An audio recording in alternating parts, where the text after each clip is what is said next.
Yeah, but it is really interesting just because not only the profile of the tires are different on those smaller bikes, so they turn in a lot easier. They don't weigh as much as a 600, so you can flick it around, and it just seems like I'm lower to the ground, where like your center of gravity just seems like it's a lot lower as well. So there's a lot of things. There's a lot of fun. Yeah, I remember my wife has an R3, and I was riding in. It was one of those days where I can't remember. It must have been like a ladies' day weekend where she did a ladies' day and then she like took off. And it's one of those days where it was like mixed rain or dry or whatever. So I had like rain tires on the R6, and I kept the street tires on her bike, and it turned out dry. So I took it out for a couple sessions. I remember the first time I really started pushing that thing and getting off the bike into a turn. I almost went off the track on the inside Yeah, it because got I mean, way I too was off tight. so much like I would on my bike, and I'm leaning, I'm like, and the grass is like coming up. I'm like, holy cow. Yeah. So super flickable, a lot of fun. Heck yeah, But it man. also teaches you to carry corner speed, because I mean, the thing is, those bikes have no guts coming out of the turns. So it really teaches you, discipline to carry more corner speed in and out, because you just don't have the horsepower to pull you out of the turn like you do on a 600. Yeah, it's pretty. Like I said, I definitely respect him, and I'm pretty close to getting a small bike myself. Like I'm eyeing a couple different options, but I'm definitely considering the Ninja 400. Um, but like you said, it takes a lot of guts. Let's talk about guts for a minute. I think that's a pretty good Guts. segue, There right? you go. Let's Who's just got get in. guts? Let's get into some racing talk, right?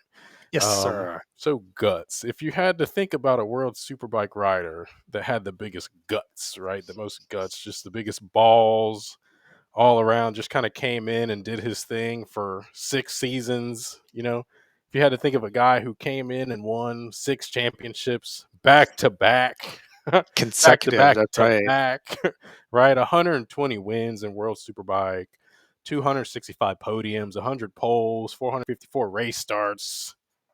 Who would come to your mind? Let me think. Could you be talking about Johnny Ray, perhaps? Johnny Ray, the man, the myth. I guess he's a legend now because he's I stepping away from racing. I don't care if he could race another 40 years and he'd still be a legend. Like he could never, because Yeah, he's already accomplished so much in his career. yeah. It like I mean, the numbers speak for themselves, right? I mean, who in the absolute world, I mean, can come in and just do half the things that this guy has done, right? Yeah. Um, change the game. I mean, the win record alone. I mean, how they let this guy get 6 championships back to back, right? How does that even happen? How does it happen? I mean, so yeah, I always find. I mean, yeah, he still had to ride the bike and he still put up those wins. I mean, um, was the and he's certainly talented. How much was it? But look how young he is. Holy cow! Uh, but remember when Batista was winning all that crap and they were like it was like penalize him with rev limiters or whatever. Didn't they did that with Kawasaki also? Didn't they back in his heyday when he was winning everything? Yeah, I think there's a lot of controversy around that too, though, because I mean, it's not like anything they could do would slow the guy down. So, Yeah, and honestly, I don't agree with it. It's like, look, if the bike revs to whatever 15,000 RPM, then these rules they're the same for everyone. It's like everyone else, bring up your game. Don't just knock down the whoever happens to be at top. I mean, that's just ridiculous. But yeah, he's certainly accomplished a lot. I mean, way back in the day when Carl Fogarty was riding, I mean, some of his records I didn't think anyone was gonna come close to, because I think he won 4 championships. Like you said, Johnny Ray 6 in a row, crazy. yeah, I mean, the guy was unstoppable, and um, I would like to think that that dominance that he had probably played a role in all the kind of wacky rules that we're seeing now with all the bike balancing that's going on and rider weight limits and everything else. I Yep. mean, it sure. I mean, it's great to have a hero, but do you really want to see the same guy, you know, just dominate like this every weekend? So yeah, that might have um caught some of the attention of some of the officials for sure, as far as keeping things level. It's interesting because we're kind of seeing that right now with in MotoGP. Like people say it's maybe it's boring racing or whatever. I mean, it depends on which side of the fence you're on. If if you hate Marquez, you're like this is bullshit. If you're a Marquez fan, you're like keep going, man, keep winning. And it's the same thing with Johnny Ray. I think there was a lot of people who were in his camp and wanted him to win 7, 8, 9 championships. But other people were like, well, "What's the point of watching this if he's going to win all the time?" But they all, a lot of some of his championships weren't just like walks in the park. I think probably some of the best ones were like remember when Batista jumped on the Ducati, and what year was it, 2019 or 2020, where Batista won like the first like 11 races in a row, Mhm. and then he just imploded. But that until he like imploded, Johnny Ray just kept at it. And, I, respect the hell out of the guy for just like, look, this is the best I could do, but he just kept on hammering away. Second plate P2, 222. So like he was right there. And then when he couldn't help himself from throwing the bike down the road, Johnny Ray Yeah, was like right there. He was like basically as close as he could be. right there, absolutely. And I mean, he still let Batista come in and get a couple titles too. Kind of as his abilities. Well, I don't even know that his abilities started tapering off, but maybe it was just Bautista was that good, right? Dropping down from GP, but he definitely needed to be dethroned. I would say we needed a Yeah. hero, and Bautista came and got it done. Yeah. And then with Top Rack Hmm. also. And yeah, it's kind of interesting because, Top Rack kind of showed that the Yamaha he could win with the Yamaha, with all its limitations or whatever. And there were still a lot of times where he was battling against Batista just on the horsepower challenge. But yeah, ultimately at the end of the day, Toprak did win a championship with Yamaha. And so, obviously we have two Yamahas in a garage, so it's like not like hammering them or anything. But then when Johnny Ray went to Yamaha, I think he knew that the base package was decent, but I'm not sure if his time, if it was there was just such a difference between jumping on from the Kawasaki to the Yamaha. If that was maybe he didn't mesh with the Yamaha or whatever, but I think he felt he really wasn't competitive to do what others had done, on that bike. And yeah, certainly he had a huge, injury rate at the beginning of the year.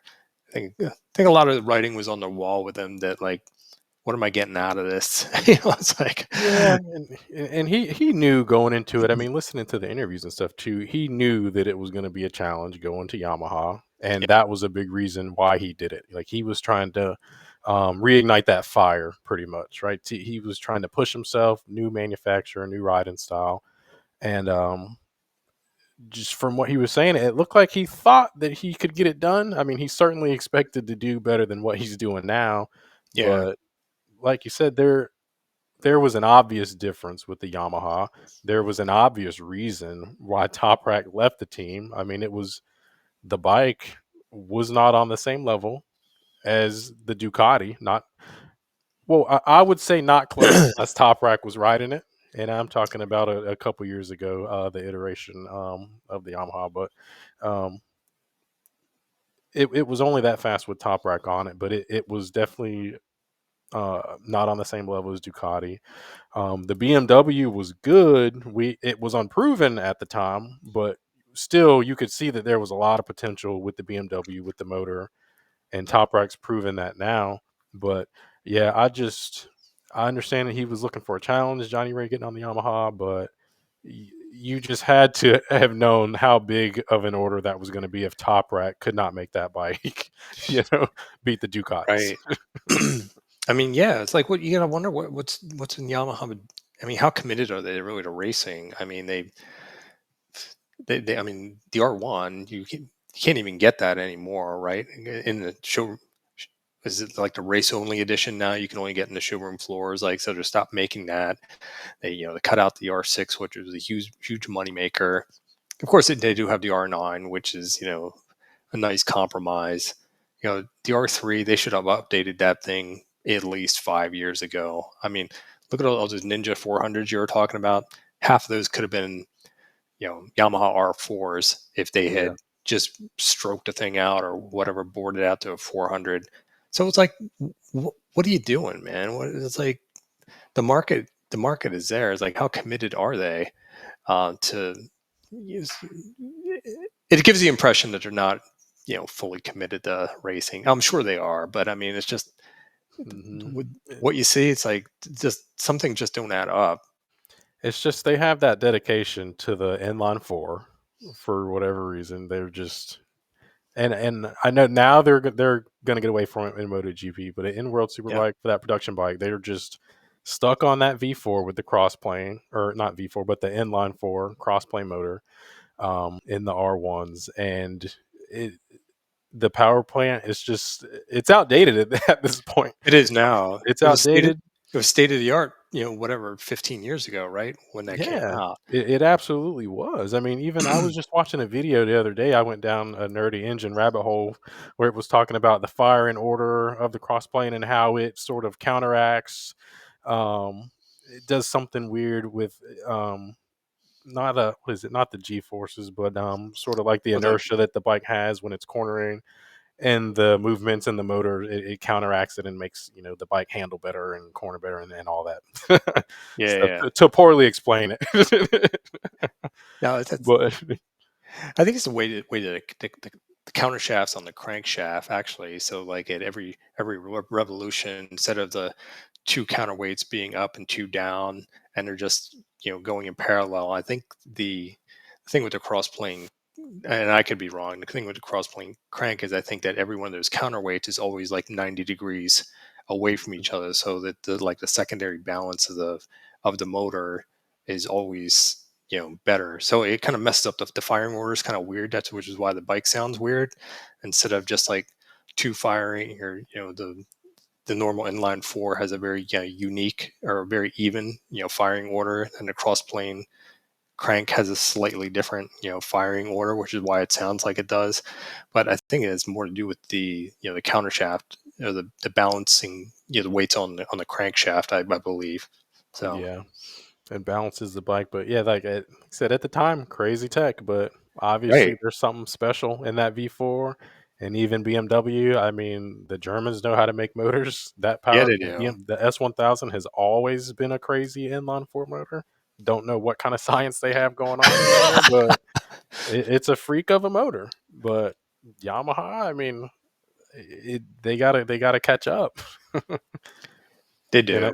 and I guess they thought Ray was gonna be the guy to, push development or something, but we How could just you? haven't seen any of Well, when that. he was looking, to sign for a contract, how could you turn someone like that down?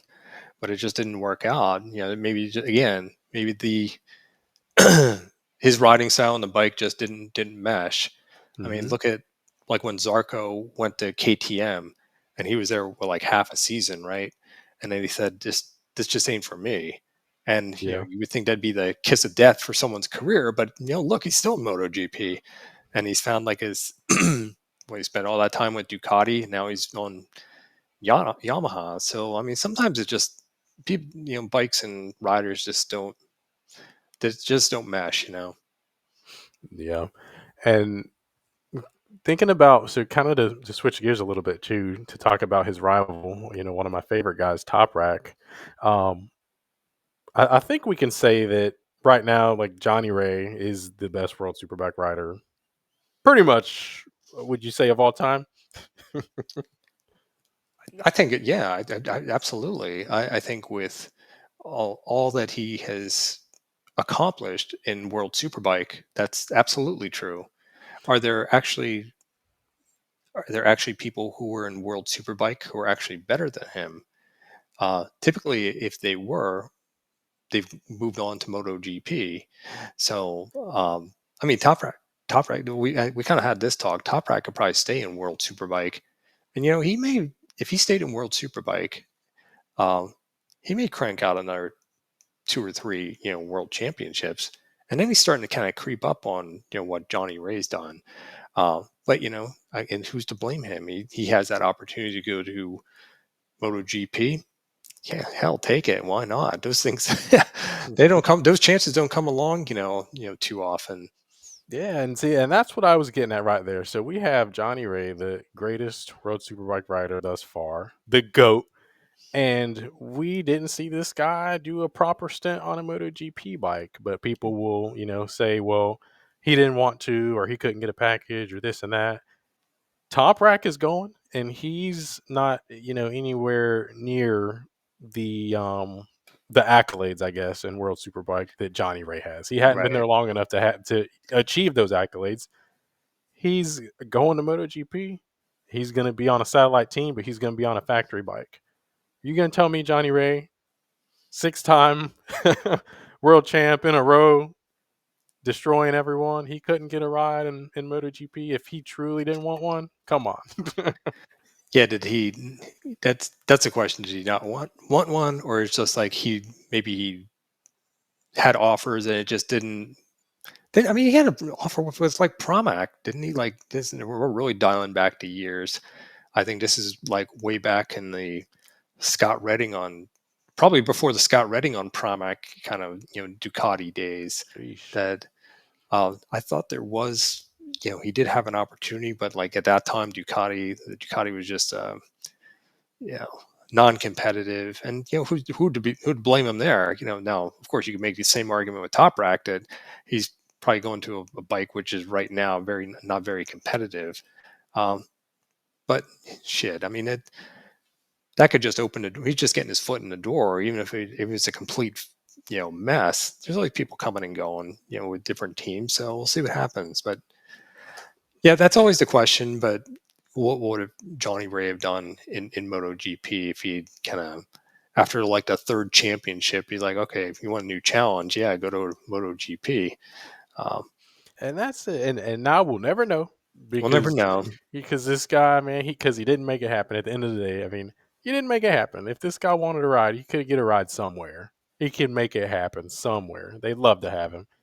I'm just glad that Top Rack and Johnny Ray and Top Rack are close. They're friends. And man, I'm just so glad that Top Rack didn't follow in his footsteps. I'm glad that he's taken the chance at least. Why not, man? Eliminate the Like, what ifs. World Superbike's ex- not going anywhere. that's right. It's like, would you yeah, that's like the biggest regret, right? I mean, that's like, I got, I told you I got my racing license at a later age in life, and it's like I don't want to be sitting around, in the nursing home in a wheelchair saying I wish I would have done whatever X, Y, or Yeah, Z. So life is short, man. You got to make the take chances. That's and these guys obviously this is their living. It's not like you or I doing club racing or whatever. So these guys, I mean, I understand it's their livelihood, but those chances are few and far between. For those promotions or those big moves in different classes. Why not take it? That's my thing. exactly. But either way, man, Johnny Ray, great career, showed us a lot of good races, lots of controversy around this guy, a couple dirty passes here and there, but whatever. I think when he was if you remember when he was on the Honda, I think that's when he was definitely on the much more aggressive because I think he had to push it more to get more out of that bike at that time. Yeah. And so those days when he was on the Honda, I think he was definitely on the elbows out kind of The strategy. the Fanati school of racing. you I know. heard hitting brake levers and stuff.